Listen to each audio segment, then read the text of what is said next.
What's up, everyone, and welcome to the Renewable Energy Smart Pod.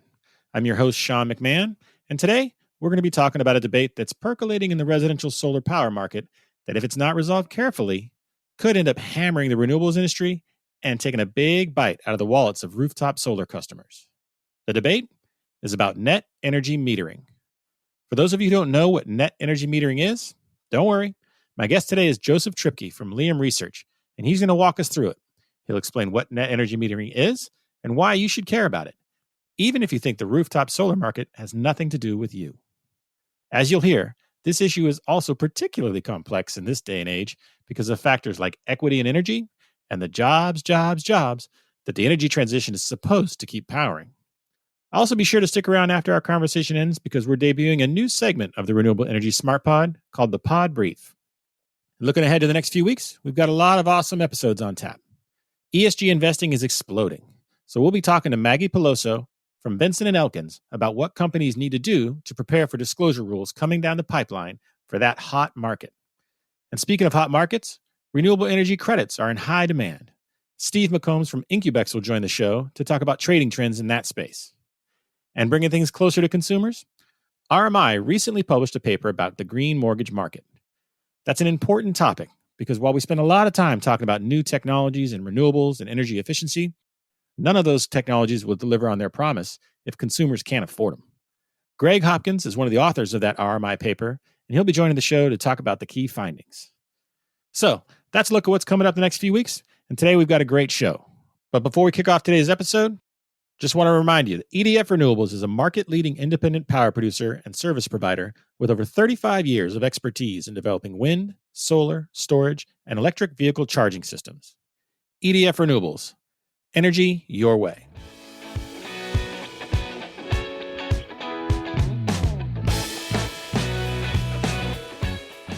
Today, we're talking about net energy metering.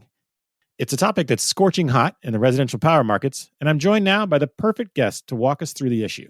His name is Joseph Tripke, and he's a partner at Liam Research. Joseph, how are you doing today? I'm good. How are you, Sean? I'm doing great. Now, before we dive into net energy metering and all the dynamics around the residential solar market, why don't you go ahead and share your background with our listeners? Sure. Well, first, Sean, I just want to say I'm a longtime listener, first-time caller. And by long-time listener, I mean as long as you've been podcasting. So I did want to say— 2 weeks, a whole 2 weeks you've been listening, huh? Well, I've enjoyed the first couple episodes and just wanted to congratulate you on launching the show and really enjoy what you're doing and happy to be on with you. As far as me personally, spent my career 15 plus years in the energy finance arena. Worked at investment banks and hedge funds, and about 5 years ago, launched my own independent research firm. And so at Liam Research, my firm today, we cover U.S. energy holistically. So we cover shale. We also cover power and renewables. And so we're writing and compiling data for investors and executives on solar, both residential and utility scale, and wind, both offshore and onshore as well. Thank you for all that background. It's good to know that you're covering a lot of areas of the energy sector. And so I will say just to listeners, the reason I kind of brought you on here and the way we connected, I should say, is I've been getting some research notes from your team periodically. And one of them touched on the net metering issue going on in California. There's a couple of findings in that report that I found totally fascinating. But first, let's kind of set the table for listeners who might not have a clue what net metering is, or might not live in California and think it doesn't affect them. So walk me through that. What is it? How does it work?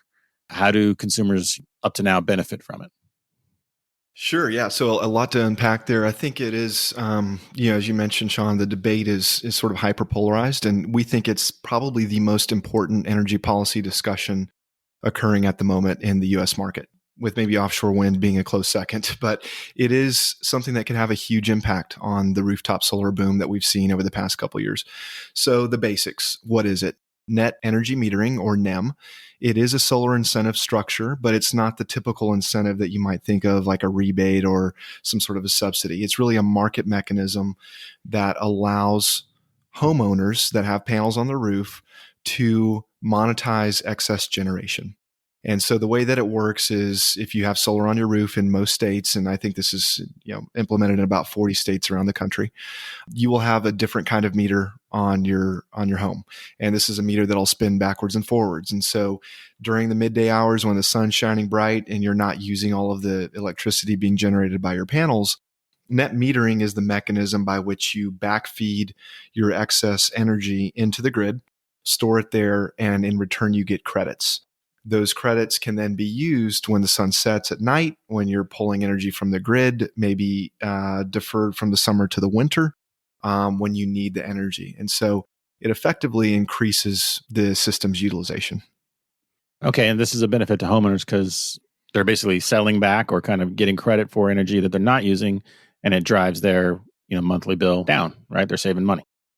That's exactly right. And I think the way that we think about it is it effectively increases the utilization of the system. So some of the solar energy advocacy groups have quantified how much of an average rooftop solar system goes back into the grid under net metering.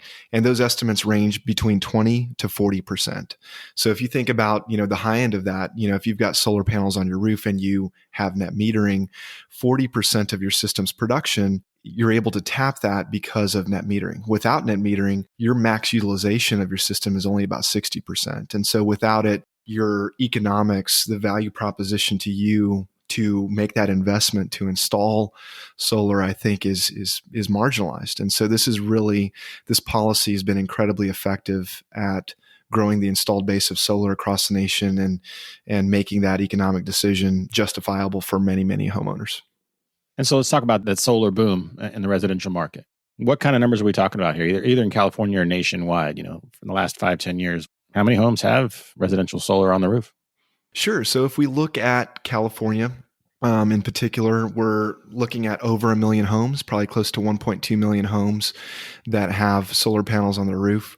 That's about 11% of the actual generation capacity that we see in California. And in California, it is the biggest market. It's close to 40% of the U.S. installed base. So to give you some nationwide perspective, at Liam, one of the things we do is we actually compile data on permitting activity in real time every week across about 70 cities that comprise probably 50% plus of the US market. And then we can kind of extrapolate the rest from there. And so last year, for example, we actually tracked 250,000 permits in residential solar across the country. California is about 30%, as I mentioned, of this market. So it's a very significant geo or sort of regional market for rooftop solar within the country. But certainly we see this across the country as really a booming sector. Are there any averages for how much a typical homeowner saves or has been saving thus far when they've installed solar and been able to sell back some of that excess energy to the utility? We've seen some of the bills, right, that go to zero or near zero for electricity. I think the value proposition that net energy metering has enabled is for a solar company, a solar installer, to knock on your door, in San Diego or Austin or whatever city you live in, and say, how would you like to have a $10 a month utility bill for electricity? Without net metering, I don't think that happens, right? So I think it is the critical incentive and structure by which homeowners can effectively offset their usage with panels on the roof. Otherwise, I think you're looking at the need for a large amount of storage to be installed along with your rooftop system in order for you to accomplish the same thing. And that obviously increases your upfront costs and changes the economic equation, for a given customer. So I think this really, again, as we think about what's the impact, this is the reason why you can have a $10 electric bill. So taking that information and applying it to what's going on in California right now, there's been a couple of public meetings about proposals to change the net metering system. So walk me through what those are and why there's a need for a change and which constituencies or which groups are coming at it with various proposals. Sure. So yeah, a lot there. How much time do you have? I think to understand where we stand today, again, hyperpolarized debate, very controversial, lots of headlines flying around right now. I think that all kind of started last month when the utilities lobbed their proposal, a 100-page proposal, into CPUC, which is the California Public Utilities Commission, for consideration. And those proposals were pretty loaded, and they were pretty loaded, quite frankly, against rooftop solar. This is nothing new.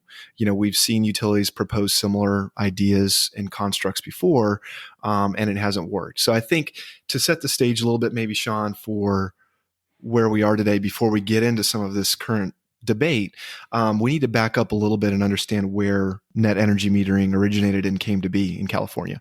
And California is actually where it started. It started here and was exported across the U.S. It started in the mid-90s. For your listeners that want to nerd out a little bit, they can go and read a state bill from 1995. It was SB 656 that established net energy metering. And essentially what this did was establish the policy to encourage distributed energy growth and private investment in renewables. That was the goal at the time. And over time, the policy has been renewed and expanded to meet the state's aggressive clean energy goals.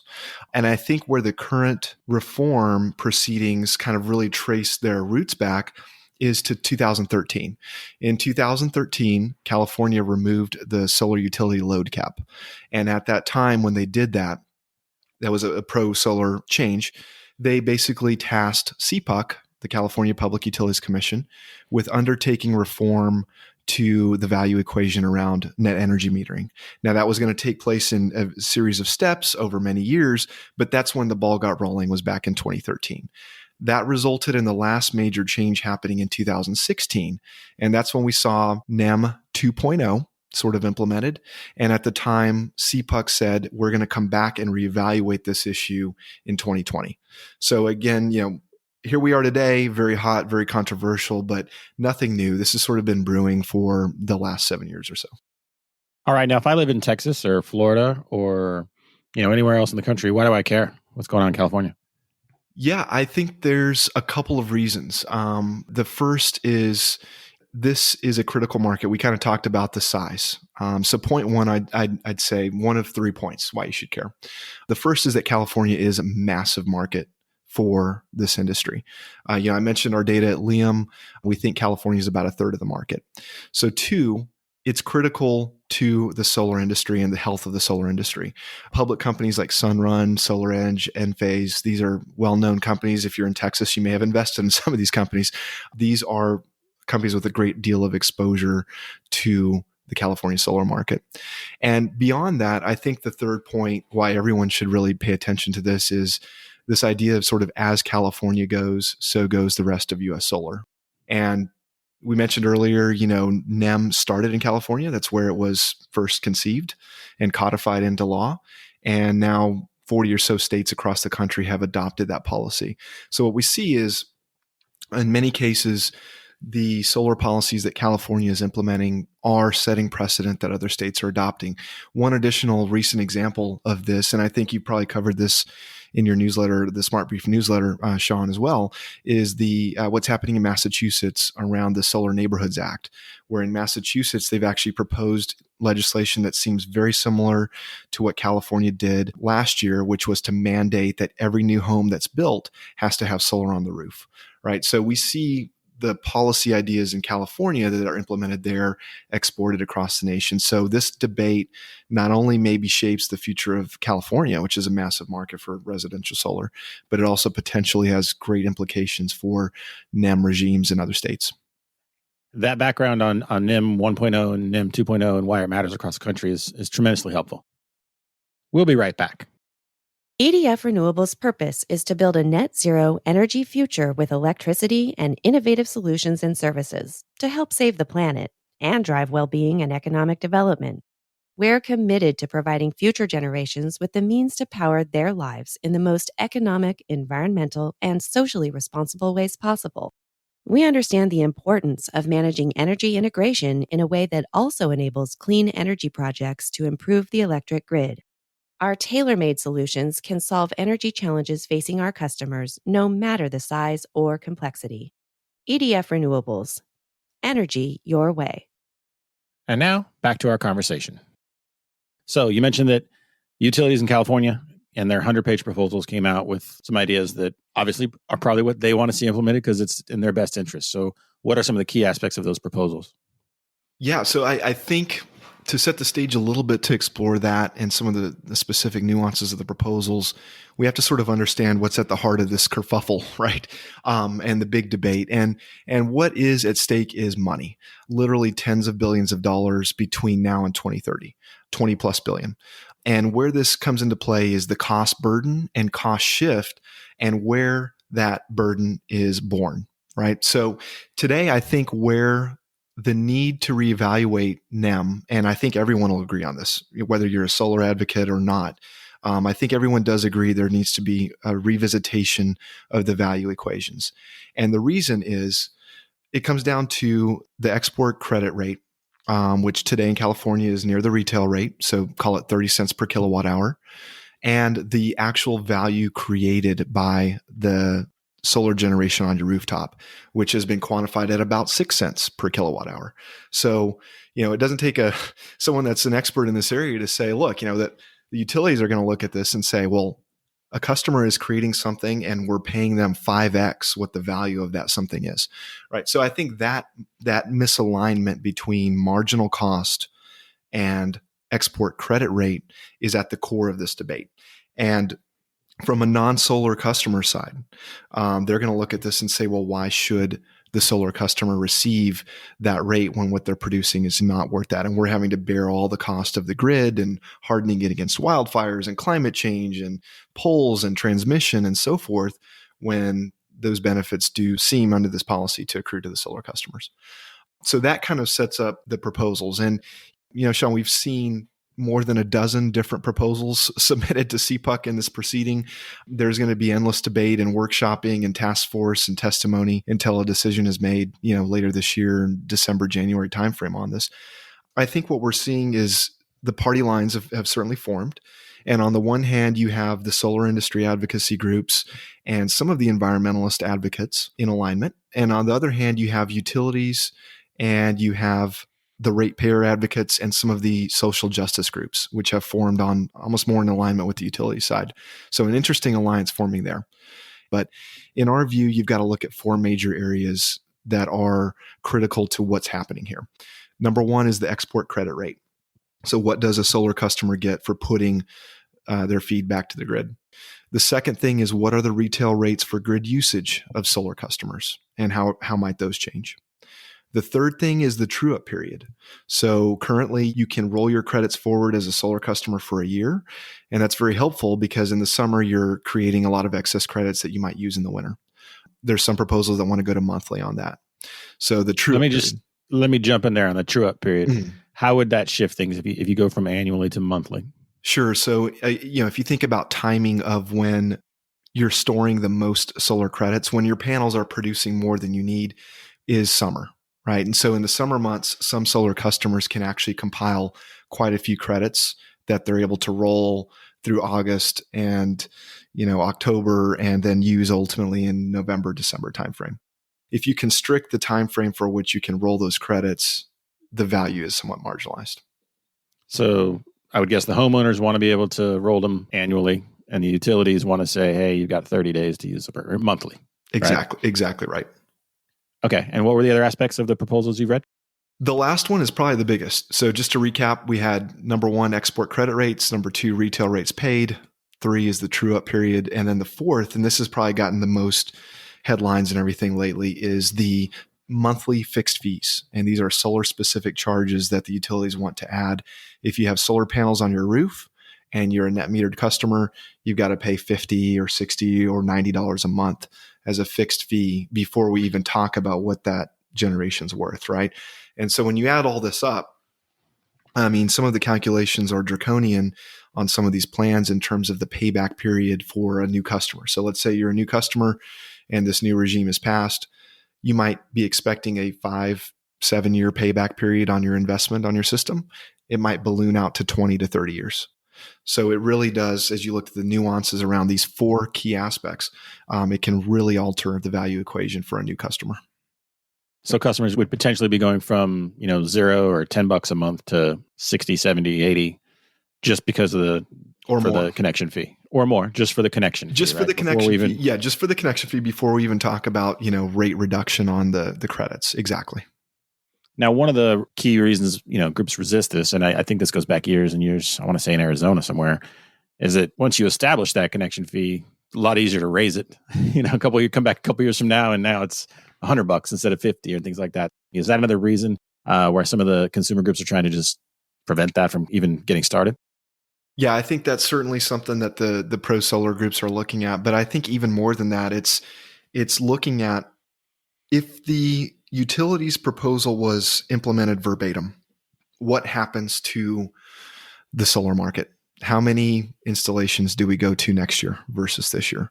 And I think the answer to that is it's a massive haircut, right? So you're going to curtail the growth trajectory of solar dramatically.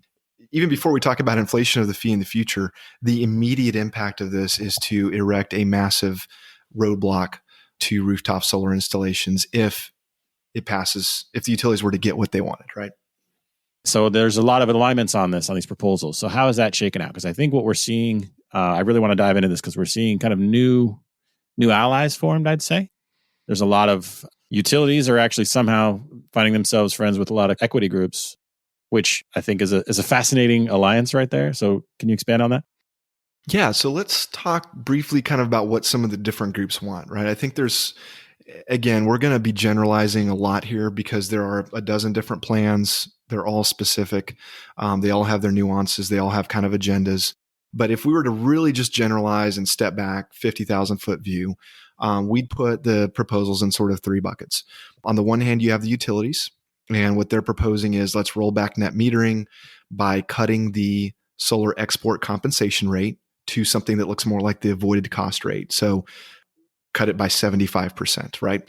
Let's add the monthly fees, which can be $50 a month or more, and effectively, kind of neutralize the value of solar as far as new customer installations.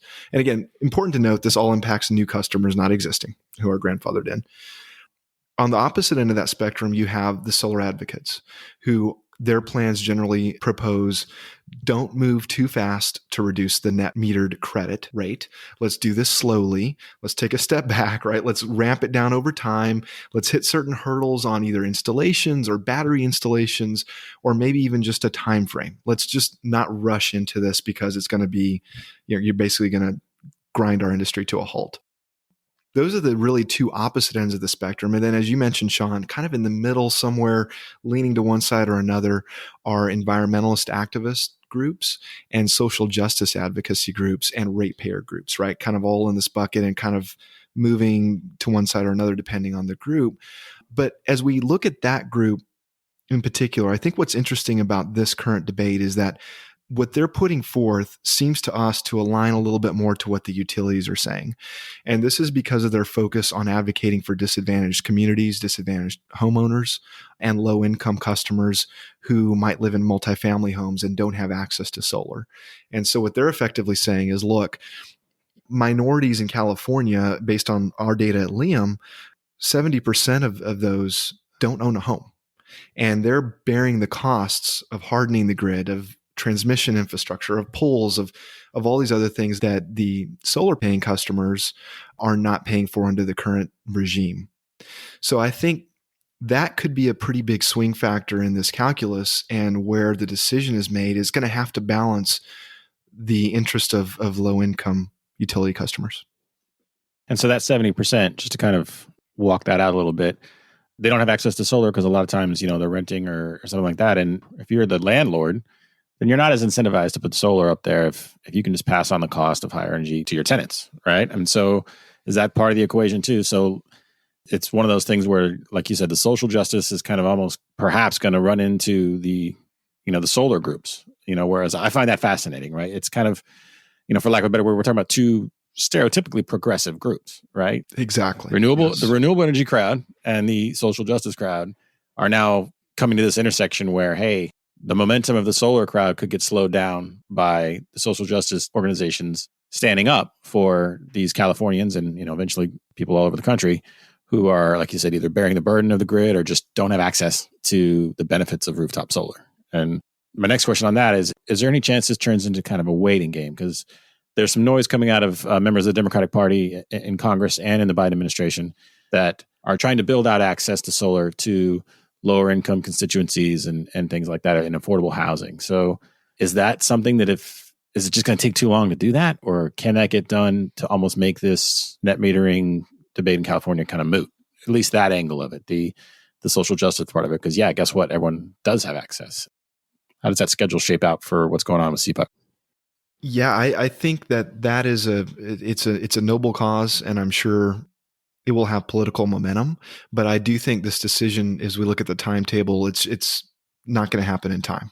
The schedule is already pretty well set on these proceedings for a December proposed decision, implementation sometime next year. There could be some sort of a buffer period on implementation, taking this out to, call it mid 2022 before it's effective. But as we look at the schedule of workshops and testimony and hearings and briefs, it's pretty well defined through the September timeframe. So I think what we would need to see, Sean, for what you're suggesting to happen, which is perfect. Look, the other thing, the thing with this is no one knows what's going to happen, right? We've talked to people very, very close to this who have been doing this for a long time. We've listened and engaged with some real experts very close to the policy making decisions on this. And what struck us is the absolute abject uncertainty around where this goes. And I think the point you made about this sort of intersection, I think you called it, between the progressive movement around weighing solar versus social justice, I might even call it a rift, or the conflict of interest here. That's something that didn't really exist in prior NEM discussions, at least to this extent. For example, when you review the utilities proposal, it's the 104-page joint proposal, we ran some keyword searches for synonyms of the word energy equality, right? The idea of energy equality. We found 145 references to that idea in the document. When you look at the prior proposals they've made, this is 5 times greater in terms of the number of times energy equality is coming up in these proposals than it has been in the past. And so this issue has really risen to the forefront. And it's one of the reasons why we warned clients at Liam, and we warned clients in a note in March. I think you referenced the note earlier, Sean, that we think this has a better chance of going through in some shape or fashion with what the utilities want for this very reason. And I think it comes down to, look, you mentioned it, home solar is for everyone as long as you own a home. And there's a lot of people that don't, right? And so how do we balance those interests? Again, the federal government, NEM is not a federally regulated policy. It's done at the state level and then with the utilities commissions. But could the administration come out with something that causes CPUC to tap the brakes and say, look, we need to defer the decision? Absolutely possible. Hard to handicap, but certainly anything's possible. So considering all this, Joseph, what do you think is going to happen? Yeah, I think, Sean, there are a couple reasons why we think the utilities might have more success this time than perhaps they've had in the past. And again, this is something that no one really knows what's going to happen. I think it has created what we'd call on Wall Street a massive overhang of uncertainty on the stocks engaged in the sector and on the industry in general, which I think will be here until a decision is made in December, January timeframe. We warned Liam clients in March to take this very seriously and that this could be a negative catalyst for the solar growth curve. And I think there are really kind of 3 key reasons which lead us to this view. Number one, we've talked about this before. It's sort of this alliance of the social justice activism with kind of more of the utilities agenda and the ratepayers groups. I think that is new versus prior discussions around net energy metering reform. The second reason, I think, is the rise of utility scale solar, which is something we haven't talked about yet in this conversation, but I see as incredibly important. And I think what you've seen is a narrative that's being introduced that we see some of the ratepayers and even the utilities kind of pushing a bit in California, which is that utility scale solar is actually a more elegant solution to combat climate change than rooftop solar is. And that comes down to marginal cost. They would argue that it is cheaper and more efficient to produce solar energy with utility scale projects than it is on the rooftop. And I think what's different about utility scale today versus, say, 2016, the last time NEM was reformed, was the scale that it's achieved.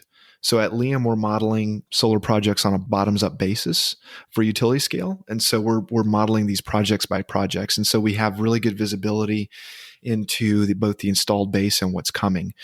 And in 2016, the last time NEM was reformed, California solar was about 4.5 gigawatts of capacity online. Today, that's tripled to 12 gigawatts.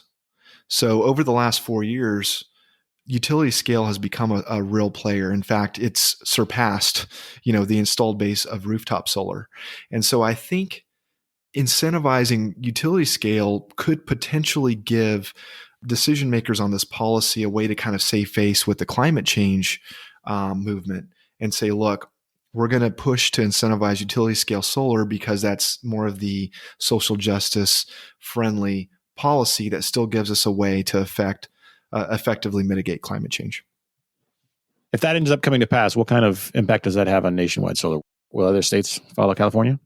Yeah, we believe so. And I think it'll take time, right? I mean, I think California is going to take I think, as we discussed, some sort of a kind of maybe a phased or tiered approach.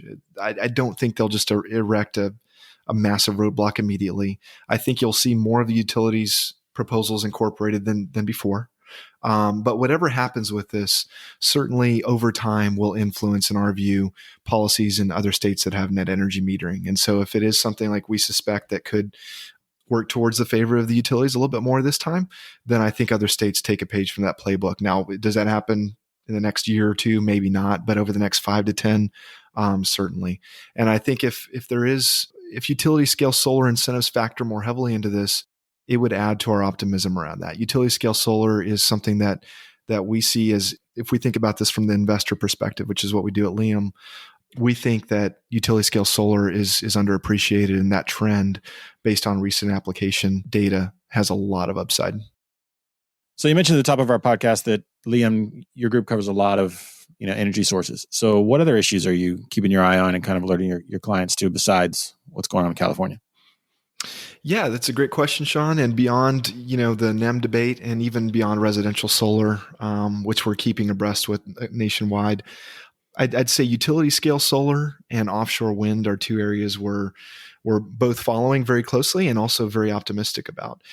Utility scale solar, based on recent application trends, has a great deal of upside, and that's kind of coming after a real breakout year in 2020. As we look at kind of what's in the ISO interconnection queues across the country, there's a surge in waiting lists for projects in recent quarters. Across the 4 major ISOs in the U.S., we see a dramatic increase in utility scale solar projects. And so we're modeling those project by project, and we think there's a lot of potential for growth in that segment. And then offshore wind, I think, is also extremely exciting. I think a lot of people, ourselves included, have expected the Biden administration, the policies being implemented at BOEM, which manages offshore wind leasing and project oversight, be very positive for offshore wind development, which is sort of I wouldn't even say it's in the first inning, right? It's sort of in the on-deck circle. And so I think what we're seeing is exactly what we'd expect. And it's setting into motion what I think will be a massive build-out for that sector over the next 10 years. Do you think we're going to hit the Biden administration's goal of 30 gigs of offshore wind by 2030? We get there and beyond. I think that's... we actually put out a note that there was a little bit of sandbagging on that target. We think that's kind of a slam dunk based on what we see in the queue already and what we see in some of the really exciting call areas like New York Bight and the very motivated acceleration of leasing and project activity. I think we easily get there. So you mentioned the importance of battery storage. I do want to ask you real quick, California is trying to do a lot on that as well. I guess everywhere's doing a lot on it, but California's definitely, particularly Southern California, doing some stuff on that. Are we there yet where that can prevent the kind of blackouts or rolling blackouts that we've seen? Or are we still a few years away from where that's just going to kind of help, not 100% solve that kind of problem, but take a bite out of it? I think it's still a few years away, and it's good to see people pushing in that direction. I mean, our view is that that is going to be essential in eliminating the volatility. And if you just think about we talked earlier in the NEM conversation about the sort of time of use problem with solar, right? You generate more in midday, and as solar gains scale and a lot of that, you're sort of seeing that midday market be oversupplied and then the nighttime market undersupplied. And so batteries can solve a lot of that. I think we do need to see more advances on technology where batteries improve and get better. They've come a long way, but we still have a long way to go. And then B, I think you've got to see a lot of investment, billions of dollars in infrastructure around plugging those batteries into the grid. Now, one of the things we do on this podcast, I know you mentioned you've listened to the first couple of weeks, is we have a little shtick. Renewable energy project or not a renewable energy project. So if you're game, I've got some real and one fake name of a project. So Joseph, you want to get in on this action? Let's do it. All right, we're switching it up a little bit. Since I've had such a pathetic performance in the first 2 weeks of being wrong every time, I'm going to switch over to the MC role, and I'm going to throw the names your way, and I'm going to not participate and try and guess because I'm sure I would get it wrong. For new listeners, all this is I'm going to give Joseph the name of 5 projects, and we do this to kind of poke a little bit of lighthearted fun at all the imaginative and majestic names that a lot of renewable energy projects have. So here we go.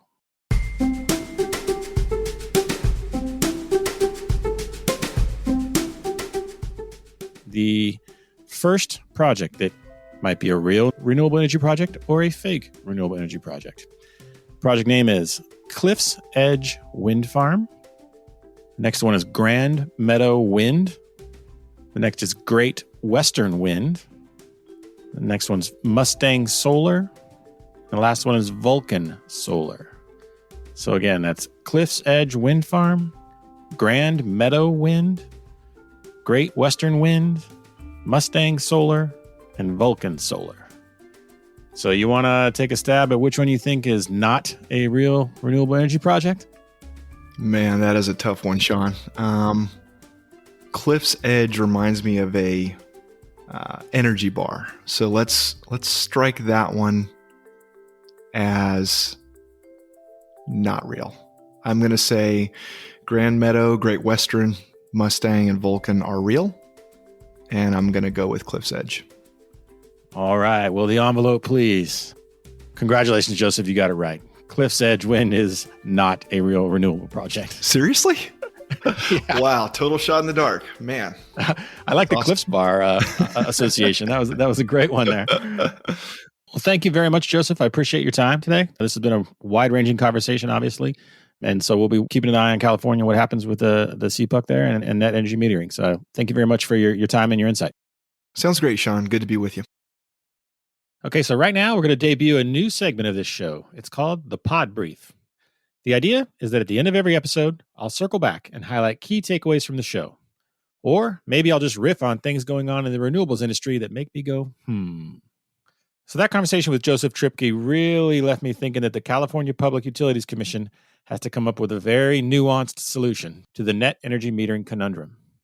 Does it make sense to ask those without access to rooftop solar to cover the bulk of the costs associated with maintaining and enhancing the grid? No, of course it doesn't. But I'm also not so sure a dramatic increase in fees linked to rooftop solar makes much sense either. If the idea is to generate revenue with those fees, that revenue will never materialize if consumers stop installing solar panels on their homes. And consumers halting their embrace of rooftop solar could have tremendous ripple effects when it comes to jobs. In 2019, the U.S. Bureau of Labor Statistics projected solar installers would be the 3rd fastest growing profession in the U.S. over the next decade. A great way to decimate the potential of all those jobs would be to raise costs to the point where consumers walk away from rooftop solar because the economics no longer make any sense. Now, Joseph did make a good point about the rise of utility-scale renewable energy sources in California. Maybe that momentum will continue and provide what he called a more elegant solution to the equity and energy portion of this debate. I don't know. There are valid concerns on all the sides of this issue. I'm very curious to see how this all plays out.